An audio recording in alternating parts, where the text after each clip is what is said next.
well, I've got all kind of cool stuff going on here, man. I've got a mess, that's for sure. Got some new tweeters here. I'm gonna swap out those tweeters with these. I got some music going in the background that's royalty free. So yeah, I gotta pay for it, but it's royalty free, which means that I can play it, demonstrate speakers and whatnot, and there's no copyright infringements. So anyway, yeah, new and exciting stuff going on. I'm midway through fixing these crossovers. I got one done, I got to do the other one. And I ran into a problem. This other Peerless Tweeter, pulling the terminal connector off of it, I managed to ruin it. Yep, this is what those terminals are in there like, just barely on there. And just from pulling the terminal off, it yanked it off of there and didn't work. So yeah, I'm gonna try different tweeters in these cabinets. But yeah, so anyway, managed to ruin a brand new tweeter, but I do have a backup plan. The only downside to it is I got a lot of work in front of me. I've got to basically gut these cabinets, open up the tweeter holes, vacuum them all out, put them all back together. Before that one goes back together, I need to fix the crossover because idiot me, I had the crossover wired incorrectly, and I can kind of show you that. So on this side of the crossover, it's got little markings, and what I did was I had the W's and the M's backwards, like I was looking at them upside down. So I thought the M's were W's and the W's were M's, and so that's what was making my speaker sound so weird. So anyway, I've just got to fix that. Put them all back together, knock on some wood, and hope that they sound good and work good. I'm just putting them together, get them working. No frequency tests or anything like that right now. No fine tuning right now. It's just going to be straight up the crossover, the drivers, the cabinet, you know, tuned with the sound deadening and the insulation, and yeah, so basically that's it. The other thing I'm going to do is I'm also going to incorporate a little trick I did on my Mini Mach 1 speakers, which was to put a foam cover over the port. And what I use for that is basically just a mic cover, but it's really acoustically transparent. I mean, it lets air through it like no problem. But what it seems to do is create an almost a little bit smoother response. I noticed it in particular.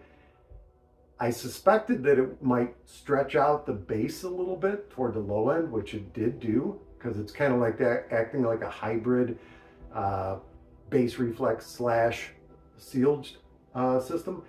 But more than that, it actually evened out all the mid bass on the last project that I did. So I'm going to try it in these too. Can't hurt. And the main thing is I want to do it because I really hate staring through that hole, through that port, and seeing all that insulation and bracing and stuff. So that covers it and hides it really well. All right, let's get to work.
together. I'm going to plug it in and see if it works. Wow. All right, here's open. Tell you what, these things are heavy. Wow.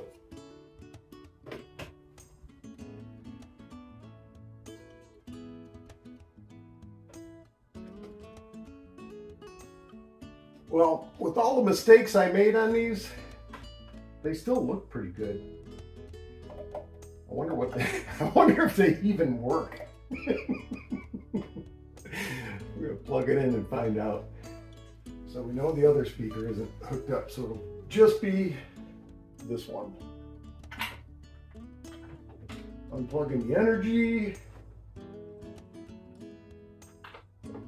Plugging in the RCA. Oh man, come on.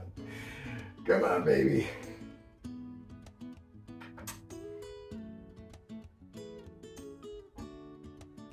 I hear something.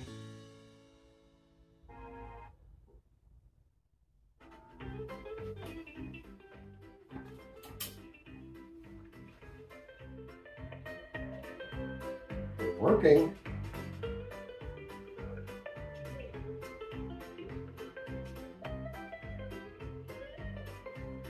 Everything's working.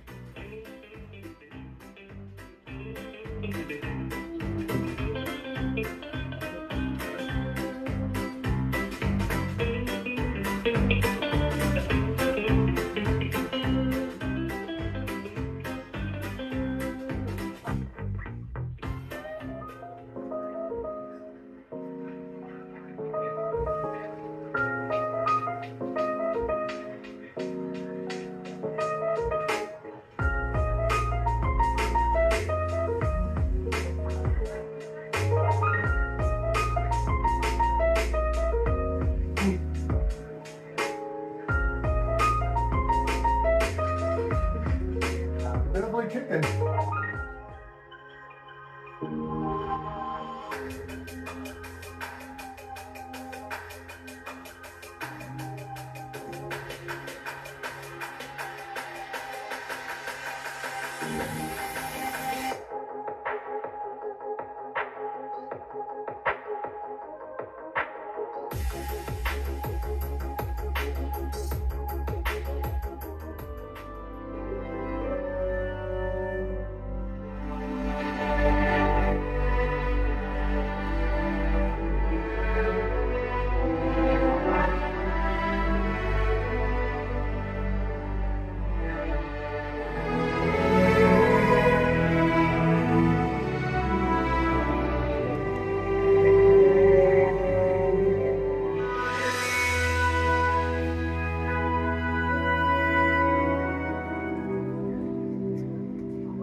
I'm the landscape you need to see. You are the artist I'll never be.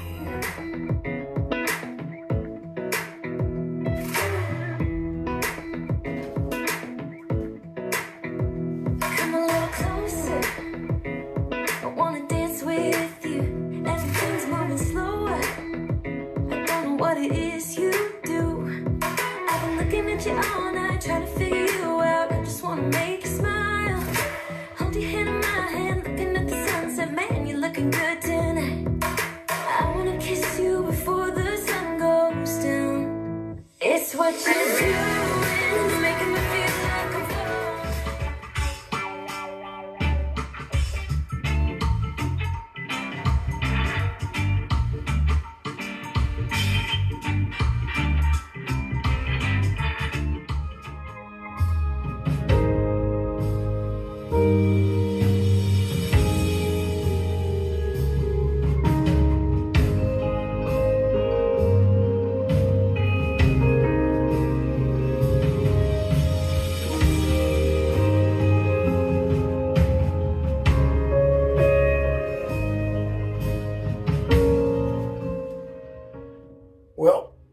they are working. I'm gonna chalk this up as a win.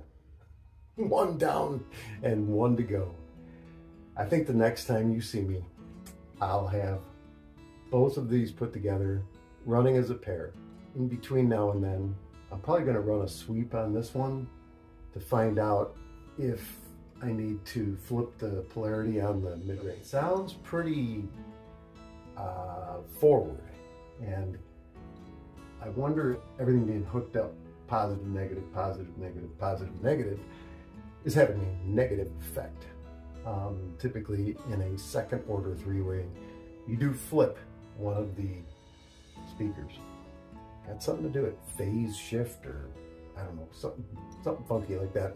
All I know is that in the other set of speakers that I did before this one, no, the set of speakers before that one, and before the exciter speakers, the original speakers, the Jensen CS-315s, I did have to flip the mid-range to get it to equal out in terms of SPL.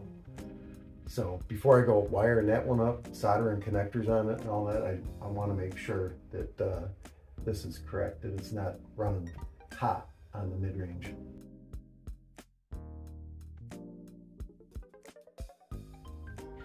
Okay, well, wow, it's been a long time coming. This project has been just rife with just setbacks, right? Some projects go smooth as silk. Other ones, other ones are like this. No, nothing goes as planned. Yeah, so I wound up with a different woofer than I originally intended to use, a different mid-range than I intended to use, a different tweeter than I intended to use. I didn't intend on rewiring crossovers, but I did that. So yeah, and the whole reason I sprayed was to black out the inside so that I couldn't see as much in here through that port. And what I wound up doing with the port anyway was I put that little foam cover on there so you can't see anyway. Oh man, speaker building. Yeah, no, it's come a long way though. Pretty soon I'll have a working set of speakers that I can start to listen to and measure and see if I need to do any tweaks to them. All right, well, thanks again for watching. I appreciate you watching. I appreciate your comments, your suggestions. All that stuff is great. So thanks again, and over and out until the next video, okay?